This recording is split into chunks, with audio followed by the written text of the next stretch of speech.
Chapter 1. The New Puppy. My name is John Grogan, and I love dogs.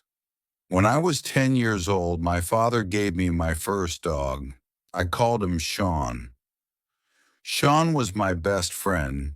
He went everywhere with me, and he was very obedient. When I called him, he came to me.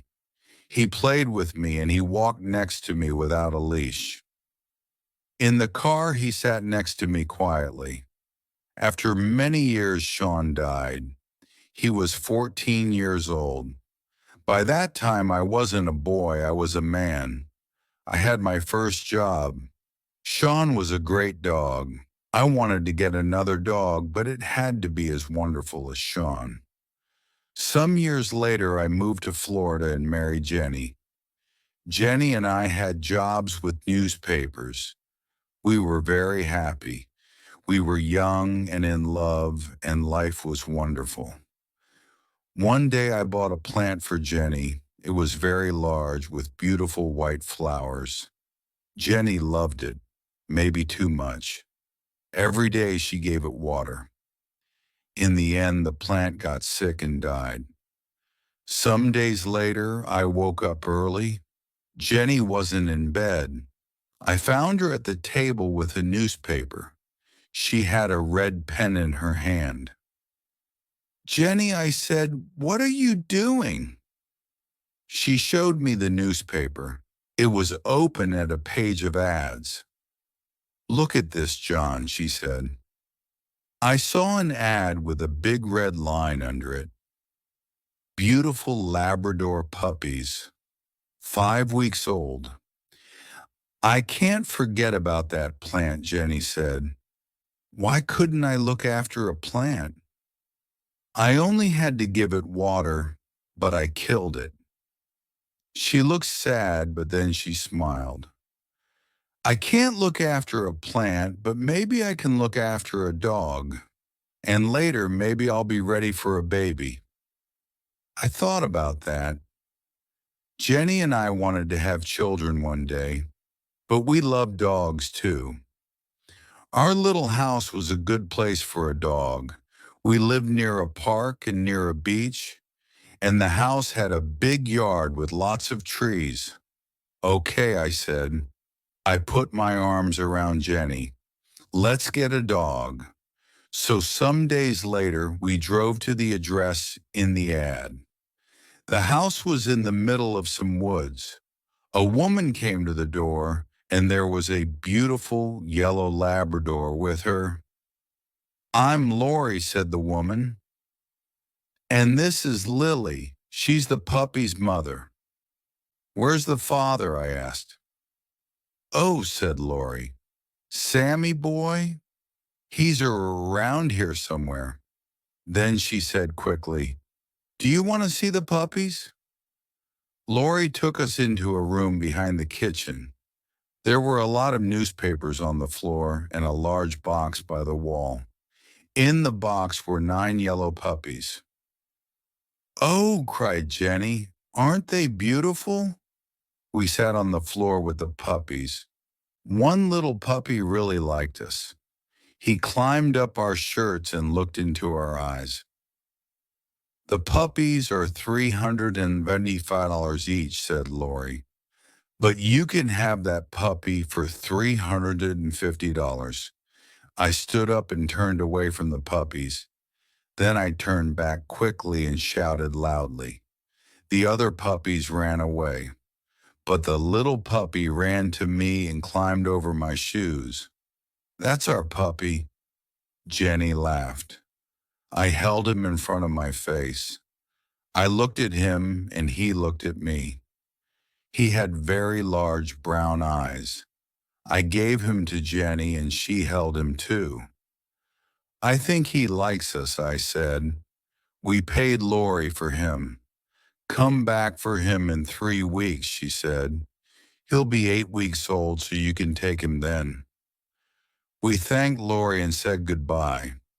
On our way to the car, I put my arm around Jenny.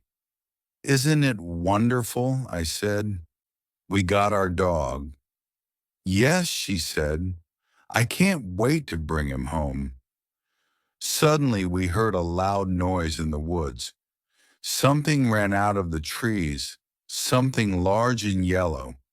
It was a big Labrador, but this dog was very different from Lily. This dog was wild and dirty. It had a crazy look in its eyes. It ran quickly past us and around the back of the house. I think I said slowly, "That's Dad." Jenny and I tried to think of a name for our puppy, but each of us liked different names. One morning we heard a song by Bob Marley, the Jamaican singer, on the radio. Bob Marley was dead, but people played his music everywhere in Florida. Jenny and I liked his music too. Suddenly, at the same time, we shouted, "Marley!" "That's it!" I cried. "That's his name." "Marley!" Jenny smiled. Some days later, Jenny's sister called her from Boston. "We're visiting Disney World next week with the children," she said. "Would you like to come with us?" Jenny wanted to go to Disney World very much. "But I won't be here when Marley comes home," she said. "That's okay," I said. "I'll go and get Marley." A week later, Jenny left for Orlando. That evening after work, I drove to Laurie's house. Marley was a very large puppy now. "He eats a lot," said Laurie. "Are you ready for your new home, Marley?" I said. I used his name for the first time, and it felt right. Marley sat next to me in the car. He tried to climb on me, but each time he fell back on the floor.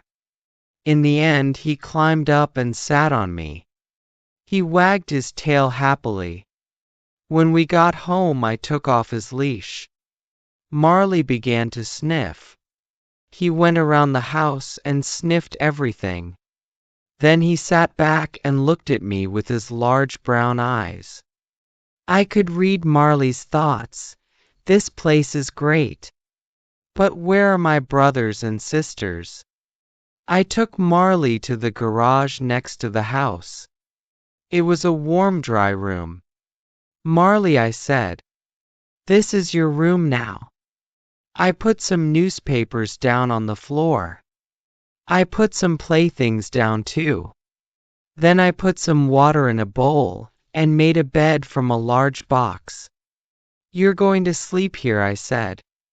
I put Marley into the box. He looked sadly up at me. I went back into the house and closed the door.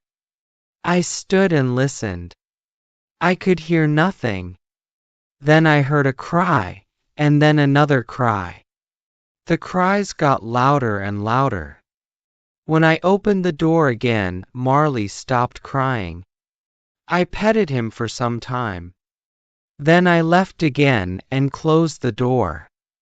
Marley started to cry again. I was very tired, so I went to my bedroom. My bedroom wasn't near the garage, but I could hear Marley's cries. I felt sorry for him. His family wasn't there. After I got into bed, I listened to Marley's cries for half an hour. Then I got up and went back to the garage. Marley stopped crying and wagged his tail. I carried his box into my bedroom and put it on the floor next to my bed. Then I got into bed and put my hand down into the box. Some minutes later, Marley was asleep. I slept too. Chapter 2: Life with Marley. For the next 3 days I played with Marley. I lay on the floor and he climbed on me. He followed me everywhere and he tried to chew on everything. When Jenny came back from Disney World, she played with Marley too. She held him and petted him. She got up in the night and took him outside. Most of all, she gave him food. Marley ate 3 large bowls of puppy food every day. He got bigger all the time. His head and his paws were very large and his tail was thick and heavy. When he wagged his tail, he pushed everything onto the floor, magazines and glasses and photos. Marley loved to grab things and hold them in his mouth. He grabbed things from the floor and from the dining room table. He grabbed shoes, pens, bottle tops, and many other things. "All right, what have you got this time?" I asked. When I opened his mouth, I always found something new inside. Every morning I took Marley for a walk on the beach. Then I put him in the garage with a bowl of water and some playthings. After that I went to work. I always said, "Be a good boy, Marley." Jenny came home at lunchtime and gave him food. In the evenings we took Marley down to the beach again. But our walks weren't easy. Marley ran in front of us and pulled on his leash. We pulled him back, then he pulled us again. He went this way and that way and he sniffed everything. We tried to teach Marley, "Come, stay, sit, down." No. But he didn't listen to us. He wasn't obedient. He was like an excited child. But every day he got bigger and stronger. "I killed the plant, but I'm good with Marley," Jenny said happily. One day Jenny invited a friend to our house. Her friend brought her old dog Buddy with her. Buddy and Marley ran and played. Then they were tired, so they lay down in the yard. Some days later Jenny was with Marley when she said, "Come and look at this, John." I looked and I saw something small and black in Marley's fur. "Oh no," I said. "Marley has fleas." They were on his paws, inside his ears, and under his tail. "Buddy had fleas and he gave them to Marley," said Jenny angrily. She ran out and got into her car. Half an hour later, she came back with bags of chemicals. First she washed Marley's fur with the chemicals. Then she put him in the garage and cleaned the house carefully. I cleaned the yard. Every day after that we looked in Marley's fur, but we couldn't see any more fleas. Some weeks later Jenny said, "John, I'm going to have a baby." "That's wonderful," I said. I was very happy. We were ready for a baby now. Then Jenny said, "But will those chemicals be a problem?" "What chemicals?" I asked. "What do you mean? Don't you remember? I used very strong chemicals when Marley had fleas." "They can't be good for a baby," she said. She talked to her doctor about the chemicals. "It's all right, Jenny," he said. "Everything will be okay." Jenny got up early every day and took Marley for a walk. She ate lots of fruits and vegetables. After 10 weeks, she and I saw the doctor again. "Would you like to see your baby?" he asked. "Yes, please," we said. We felt very excited. The doctor took us into a room at the back, and Jenny lay down. He moved something over Jenny. On a machine next to him, we could see something like a small gray bag. But we couldn't see a baby inside. "Is there anything in there?" asked Jenny. After a time the doctor said quietly, "I'm very sorry, Jenny. Your baby's dead."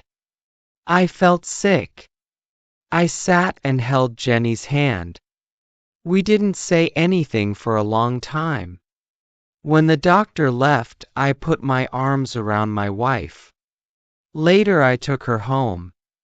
She was very quiet in the car. Her eyes were red, but she didn't cry. Back home, Jenny went into the dining room and sat down quietly on a chair. I got Marley from the garage. He was very excited. He jumped up and wagged his tail. He wanted to play. Not today, Marley, I said sadly. Marley ran into the yard. He came back into the house and drank water from his bowl. Then he ran into the dining room, and I followed him. But at the door of the dining room I stopped. I saw a wonderful thing. Marley stood quietly in front of Jenny with his tail between his legs. He put his big head on her legs. He looked at her with his large eyes and made small cries. Marley understands, I thought. Jenny petted his head and put her face in his fur. Then suddenly she began to cry. I went to them and put my arms around them. The three of us stayed there for a long time, Jenny, Marley, and me. Chapter 3. The Obedience Class. When Marley was 6 months old, Dr. J, the animal doctor, told us about an obedience class. We loved Marley very much, but he wasn't an obedient dog. Every day he got bigger and stronger, and he didn't listen to us. He jumped up on us.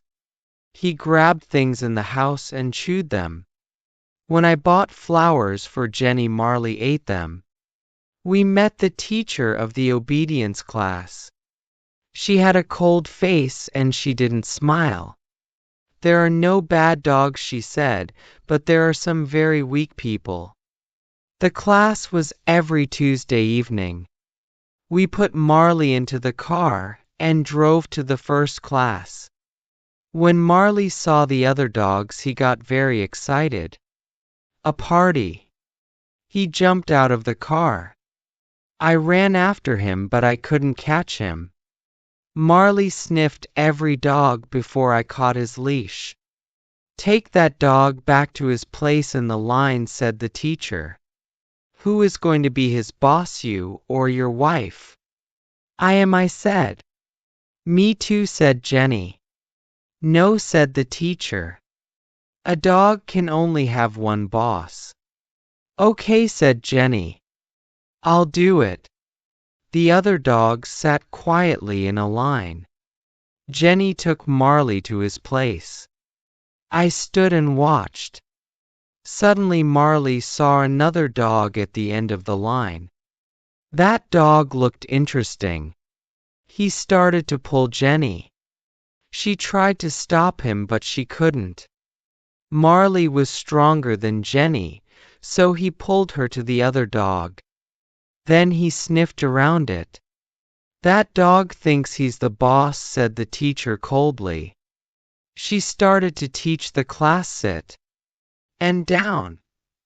Sit, Jenny told Marley. But Marley didn't want to sit. He jumped up and put his paws on Jenny. After the class, the teacher said, you have to be strong with that animal. You're the boss. Show him that. When we got home, Jenny said, you can take Marley to the class next week. The next Tuesday, Marley and I went back to the class. Jenny stayed at home. In the car, I said to Marley, I'm the boss. You're not the boss, I am the boss.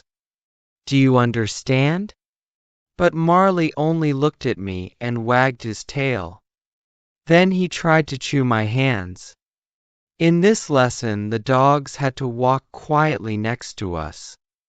It was a very important lesson for Marley. When he went for a walk with Jenny and me, he always pulled us. The teacher gave us chains. Put the chain over your dog's head, she said. When he pulls, you pull him back with it. It will hurt him, so he'll stop pulling. I tried to put the chain over Marley's head, but Marley, of course, got very excited. A new game. He grabbed the chain with his teeth.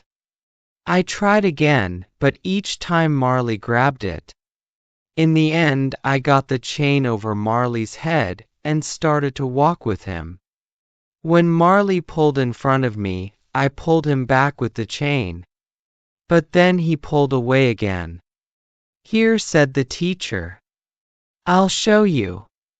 She took Marley's leash and started to walk with him.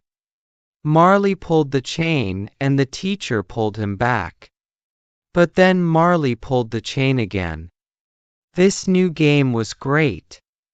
Then Marley saw me. He started to run to me and he pulled the teacher after him. Marley was bigger and stronger than the teacher, so she couldn't stop him. She was very angry. After class, the teacher said, "Your dog isn't ready for this class. He's too young. You can bring him back in 6 or 8 months. Are you telling us that we have to leave the class?" I said. "That's right," she said. "You have to leave." Because Marley couldn't go back to the class, I started to teach him at home. But it was difficult. Marley wasn't a fast learner. We had another problem with Marley. In Florida, there were often thunderstorms. Marley was afraid of loud noises. He went crazy in a storm. He broke things and made everything dirty. After each storm, Marley quickly forgot about it. He was happy again and wanted to play. But in the next storm, the same thing happened. He was afraid, so he went crazy again. We talked to Dr. J about the problem. Dr. J was young, and he understood dogs very well. "What can we do?" we asked. "When Marley gets crazy, he breaks things. One day he'll get hurt in a storm." "Marley is 7 months old," said Dr. J. "I'll neuter him. Then he won't get so excited. He'll be a quieter, happier dog." I thought about that. "Oh," I said. "I don't really know." "Yes," said Jenny. "That's a great idea. Bring Marley here on your way to work," said Dr. J. "It doesn't take long. He'll be ready by the afternoon. You can get him again on your way home." A week later, we took Marley to Dr. J. Marley ran from the house and jumped into the car. He was very happy. He loved to go out with Jenny and me, his 2 best friends. Jenny drove and I sat next to her with Marley. He pushed at the window with his nose. He wanted to sniff outside the car. I opened the window, and Marley put his nose outside. "I feel sorry for Marley," I said to Jenny. Then I looked at him. His front paws were out of the window. "John," said Jenny, "what's Marley doing? Please be careful." "He's fine," I said. "He only wants to put his head outside." Marley put his head out of the window. Then suddenly he pushed his front legs out too. He tried to jump down on the road. But the road was very busy with cars. "John!" shouted Jenny. "Hold him." Jenny tried to stop the car, but she couldn't. The other cars drove around us very fast. It was very dangerous. Now Marley's front paws were down on the road. He ran next to the car. I grabbed him by his tail and Jenny stopped the car. "Now what?" I shouted. I couldn't pull Marley back into the car. I couldn't open the door. I couldn't get my other arm out. And there were cars all around us. The other drivers looked at us angrily.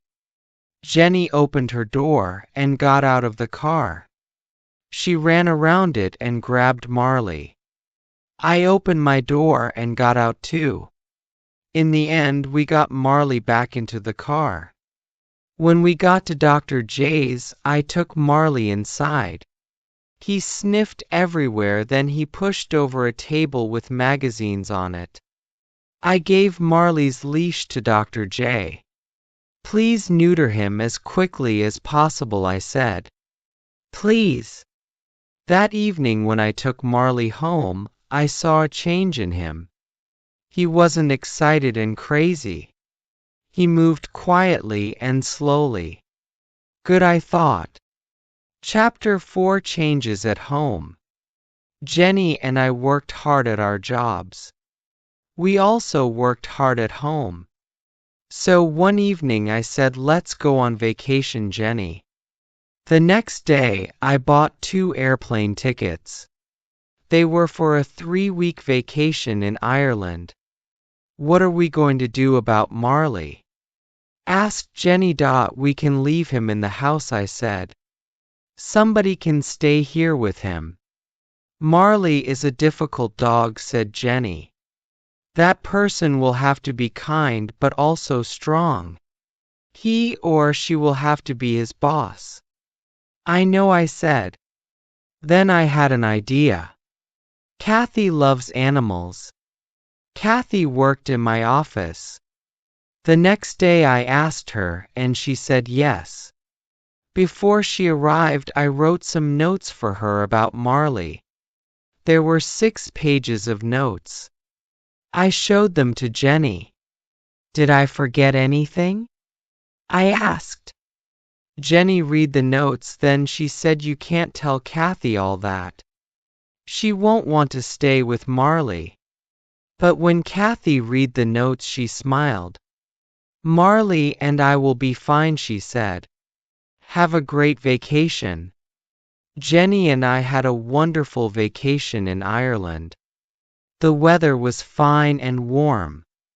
We drove on small country roads and walked by the ocean. At night we stayed in the houses of Irish families. We forgot about our jobs in Florida. When we arrived home, Marley ran outside to us. Kathy stood at the door. She looked very tired. Her bag was next to her. I'm sorry, she said, but Marley broke a lot of things in the house. He wasn't obedient and he didn't listen to me. We thanked Kathy, but she wanted to leave very quickly. I turned to Marley. All right, Marley, I said. Tomorrow you're going to learn about obedience. The next morning Jenny and I went back to work. But first I put the chain around Marley's neck and took him for a walk. Marley started to pull me. Sit, Marley, I said. Marley sat. Okay, let's try that again, I said. We started to walk, and Marley pulled me again. I made the chain very short and pulled him back. It hurt him, but it was the only way. In the end, he learned his lesson. He walked next to me and didn't pull me. I felt very happy. Good, Marley, I said. I'm the boss. Some days later, Jenny called me at the office. John, she said. I went to see the doctor. I'm going to have a baby. This time Jenny and I were very careful, and we put away every chemical in the house. Jenny looked well. She got up early each morning and took Marley for a walk by the ocean. When we went to the doctor, we saw our baby on the machine. But I didn't forget about Marley. I worked with him every day. Marley was more obedient now, but he didn't listen to me all the time. He came when I called him sometimes. In our yard we had a fruit tree. Marley loved eating fruit, but it went through him quickly. His poop was everywhere in the yard. He ate a lot of other things too. These went through him and came out in his poop toys, pens, and bottle tops. I bought Jenny a beautiful chain for her birthday. She loved it and she put it around her neck. But some hours later she cried, my chain. Where is it? Maybe I didn't put it on right. We didn't go outside, I said. So it's here in the house. We looked in every room, but we couldn't find the chain. Suddenly Jenny said, "What's that in Marley's mouth?" I saw the end of a thin chain. "Oh no!" I cried. "Okay, Marley, it's all right. Come here now. Please give us the chain." But Marley only looked at us. Suddenly he threw his head back. "He's eating the chain!" cried Jenny. I opened his mouth and pushed my hand down. But I couldn't find the chain. "We'll have to wait," I said. "The chain will go through Marley and come out in his poop." I gave Marley lots of fruit. We waited for 3 days. I followed Marley everywhere. When he pooped, I looked for the chain. But it wasn't there. On the 4th day I found it. After I washed it, it was very clean. It had a beautiful shine. "That's wonderful," Jenny said. "It shines better than before." Jenny wore that chain for years. When I saw it, I always thought of Marley. Our son was born in St. Mary's Hospital in Palm Beach. We called him Patrick, an Irish name. "Things are going to change at home for Marley now," said Jenny. "Maybe he won't like the changes." I brought Jenny and Patrick home from the hospital. Patrick was asleep, and we put him on our bed. Then we went to the garage and brought Marley into the house. He followed Jenny into the bedroom, but he didn't see Patrick on the bed.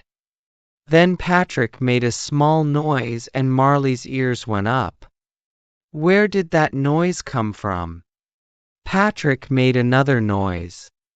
Marley held up a paw and Jenny and I watched him. What's Marley going to do? I thought. Marley jumped up onto the bed. I pulled him back quickly and held him. Patrick's eyes were very wide. But Marley didn't want to hurt Patrick. He sniffed all around him.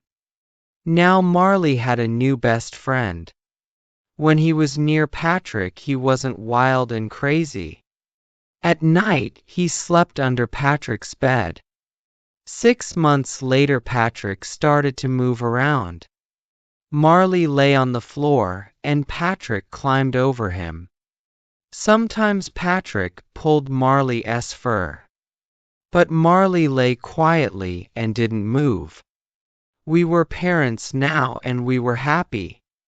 We had our wonderful baby. We had our dog. We had our house by the ocean. Life was good. Then when Patrick was 9 months old, Jenny said, "I'm going to have another baby." Chapter 5: Difficult Days. Sometimes bad things happened in our street. One night in October, Jenny and I were in bed. Marley lay on the floor next to me.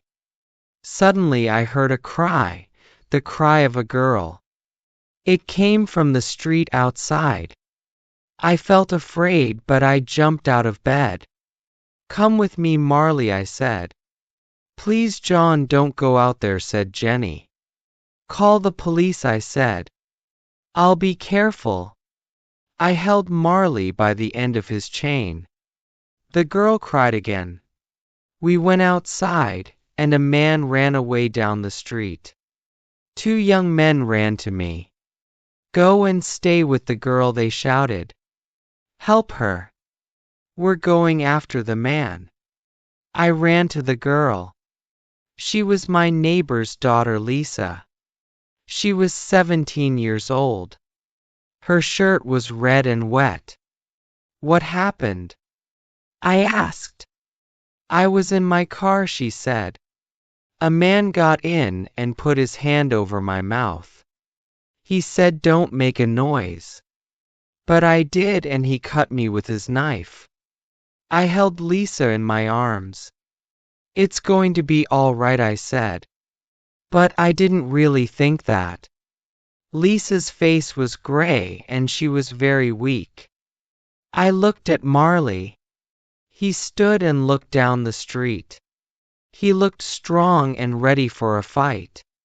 Nobody could get past him. Some minutes later the police arrived with doctors, and they took Lisa away. A policeman asked me questions. Then I went home with Marley. Jenny met us at the door. Marley was a different dog tonight, I said. Nothing can hurt us when he's with us. I looked at Marley. You did well tonight, I said. Lisa didn't die. She got well again. But I never forgot that night. One night when Jenny and I were in bed, she said, John, the first think the baby is coming. Please call the doctor. Something's wrong, I thought. It's too early for the baby. I took Jenny to the hospital. Your baby is too small, the doctor said to her. We have to stop him coming out. You'll have to stay in the hospital. Jenny was in the hospital for 12 days. I stayed at home with Patrick and Marley. I did the housework. I cooked and washed clothes. In the evenings I was very tired. Marley sat and looked at me sadly. I could read his thoughts. I don't understand. Why doesn't John want to play with me? Why doesn't he take me for walks? And where's Jenny? I didn't do things at home very well. I left the bathroom door open all the time. Marley loved to go into the bathroom and to drink water from the shower. One day I took Patrick on a visit to the hospital. What did you do to Patrick? Jenny asked. What do you mean? I asked. He's fine. Look at him, said Jenny. I looked. His arms were in the legs of his baby clothes. Jenny called my Aunt Anita. She also lived in Florida, but in a different town. Please, can you look after John and Patrick, she said. 2 days later Aunt Anita arrived. She did the housework, and everything at home was fine again. When Jenny came home, she had to stay in bed all day. This was a very difficult time for her. She couldn't cook or go for a walk. Worst of all, she couldn't hold Patrick. Marley brought his playthings into the bedroom and lay on the floor next to Jenny. He stayed there day and night. Aunt Anita had to go home to her husband. So I had to look after the house again. Then one day when the doctor visited Jenny, he said, you can get up now. The baby is bigger. Jenny was very happy. She got up and played with Patrick and Marley. She started to do the housework. The next day we went to a Greek restaurant for lunch. But suddenly the baby started to come, so I took Jenny to the hospital. Then everything happened very quickly. 1 hour later, I held my beautiful new son in my arms. Jenny and I had 2 sons now, Patrick and Connor. One was 17 months old, and one was a baby. We were very happy with our sons, but we were tired all the time. The babies woke us every night. We couldn't sleep for more than 2 hours. Connor had problems with Jenny's milk. After he drank, he was sick. So Jenny was very sad. What's wrong with me? She said. Connor doesn't like my milk. Maybe I'm not a good mom. She started to get angry quickly. She didn't get angry with Patrick and Connor, but she was often angry with Marley and me. Marley could do nothing right. I bought a plant and planted it in the yard. The next day Marley pulled it out and ate it. Then he broke a door in the house. He went crazy when there was a thunderstorm. One day when I got home from work, I found Marley with Jenny. Jenny was very angry. "Why do you break everything?" she shouted. "You're a very bad dog."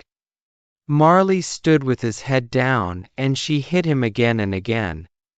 I went and grabbed Jenny's arms. "Hey! Hey! Hey!" I shouted. "Stop! Stop!" I looked into Jenny's face, but the look in her eyes was new to me. Her face was the face of a stranger. "Get him out of here," she said. "Get him out of here now."